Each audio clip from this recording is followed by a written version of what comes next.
Adapun mereka itu salah ijtihadnya sehingga melampaui batas berijtihad. Tetapi menimbulkan salah faham dalam perkara cabang di bidang politik di mana kehangatannya pula membabitkan perkara akidah dan hukum syariat di zaman mutakhir. Zaman awalnya pertengahan politik, tak timbul masalah akidah. Tak timbul masalah fiqh. Politik saja. Sokong Sayyidina Ali, sokong Muawiyah, itu saja. Sokong Aisyah, Talha dengan Zubair, itu saja. Akidahnya sama saja. Fiqhnya sama saja, sembahyang tak tinggal. Kepahamannya ialah paham salaf. Masih tak ada lagi Asy'ariyah Maturidiyah ni. Kita kena faham juga, ada orang tu sampai mati-mati pertahankan Asy'ariyah Maturidiyah ni. Dah sahabat Nabi, ulama-ulama tabi'in, tabi'in, pegang mazhab apa? Masa tu Abu Ansari tak ada lagi. Abu Mansur Maturidi tak ada lagi. Ini kita kena faham. Abu Hanifah, Imam Nabi lahir tahun 80 Hijrah. Mati tahun 150 Hijrah. Imam Malik lahir tahun 93 Hijrah. Mati tahun 179 Hijrah. Imam Syafi'i lahir tahun 150 Hijrah. Mati tahun 204 Hijrah. Imam Hanbali lahir 164 Hijrah. Mati 241. Abu Hasan Asy'ari lahir tahun 260.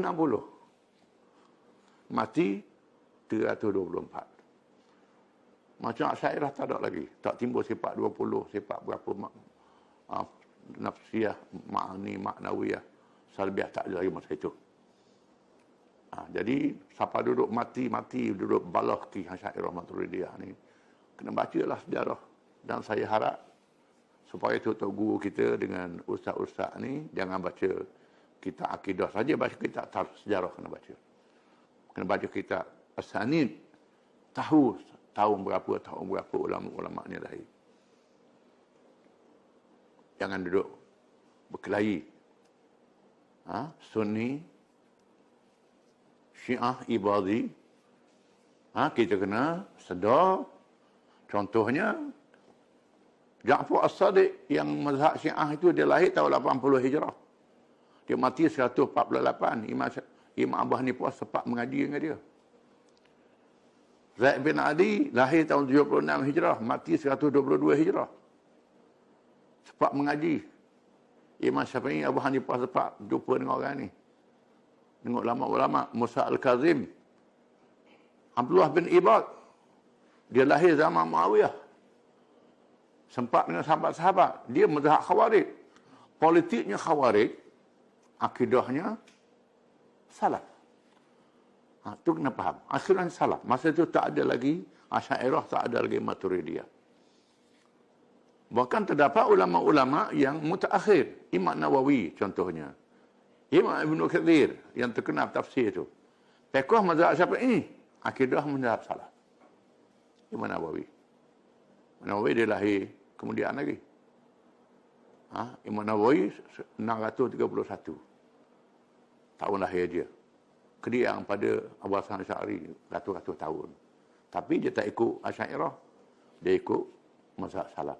Ibn Katsir betul juga ikut mazhab salaf. Imamul Haramain. Fiqh mazhab Syafi'i. Imam Ghazali. Fiqh mazhab Syafi'i. Akidahnya mazhab Asy'ariyah. Begitu. Abu Bakar Al-Baqillani. Fiqhnya mazhab Maliki. Akidahnya mazhab Asy'ariyah. Begitu. Akidah dia lain, fiqh dia lain. Tasawuf itu juga. Abu Hasan Asy-Syadzili. Dia duduk di Mesir macam-macam mazhab. Syafi'i, Hanafi, Hambali, Maliki. Naqsyabandi, tariqah Naqsyabandiyah. Duduk Asia Tengah. Banyak orang mazhab Hanafi. Fiqh Hanafi, tariqahnya Naqsyabandi. Ada orang Ahmadiyah, tariqahnya. Tapi fiqhnya mazhab Syafi'i, mazhab ni. Kena faham, jangan kita jadi bolong angok, bercilaru habis. Berlawan, berkelahi antara satu sama lain. Kita kena tahu tarikh ulama-ulama ini. Kena faham. Ekorannya dari peperangan tersebut menimbulkan golongan yang ta'assub pada Sayyidina Ali radhiyallahu an yang dipanggil Syiah. Dan mereka yang bersama Muawiyah radhiyallahu anhu yang durhaka burah menentang khalifah dan imam yang sah mengikut hukum Islam yang termasuk dalam khulafah Rasyidin. Pokok ni kata dia ahli sunnah. Sedangkan yang ikut Sayyidina Ali ni bukan Syiah mereka. Bukan di sana Sufyan ats-Tsauri. Sufyan ats-Tsauri ulama tabi'in. Ulama tabi'in, Sufyan ats-Tsauri dia sahabat Sayyidina Ali. Dia ulama tabi'in, tabi'in. Kemudian ada Sufyan ats-Tsauri. Dia dulu pada Abu Hasan al-Asy'ari lagi. Dia menganggap Sayyidina Ali lebih berilmu daripada Abu Bakar, Umar, Uthman dan Ali. Tapi dia ahli sunnah. Dan dia fiqh dia sendiri. Ini dulu pada mazhab Hanafi, Syafi'i, Hambali, Maliki. Mazhab Sufyan ats-Tsauri, mazhab Umar bin Abdul Aziz, mazhab Muhammad bin Sirin. Muhammad bin Sirin ada mazhab fiqh dia. Akidah mazhab salaf. Fiqhnya mazhab Muhammad bin Sirin. Antara pendapat dia boleh jamak semayang bila sibuk duduk di rumah. Orang Syiah ambil pandangan ini. Orang Syiah ambil pandangan ni. Orang Syiah ambil pandangan Muhammad bin Sirin.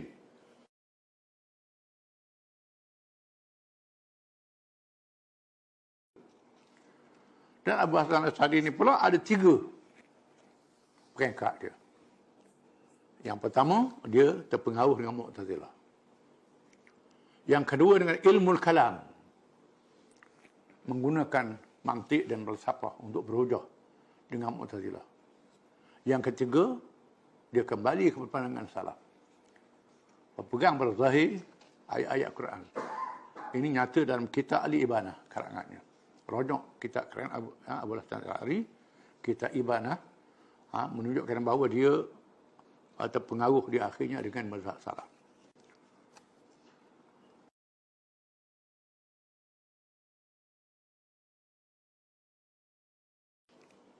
Di Abu Hasan al-Asy'ari, dia tahun ke-300 Hijrah.